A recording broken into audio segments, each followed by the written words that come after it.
People often ask me, what can I do to support somebody with an eating disorder? And they often want to help fix the problems that they're seeing. They want to help somebody to change, to help them to eat or to not be sick, or all these different behavioural things. But I actually think that what people want sometimes more than anything is not to be helped, but to be heard and to be listened to, and to feel like somebody understands or is willing to sit with and witness their distress about what's going on for them, and that those things are equally important as trying to help somebody in a practical sense. And yes, we want to problem solve, and yes, we desperately want somebody to get better, but we often aren't able to do that in a way that's acceptable to them.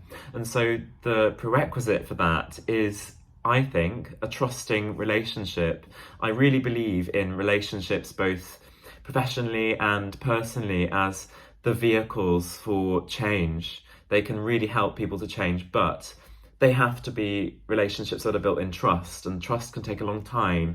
They have to be relationships with deep foundations, that somebody feels like they can open up to somebody without so much shame, or that they'll be accepted, they won't be judged. And so if you are wanting to support somebody with an eating disorder, then I think maybe less about the practical things sometimes, and more about, how can I really tend to the relationship, and how can I really be a very good friend or a really good mother or sibling or parent to this person.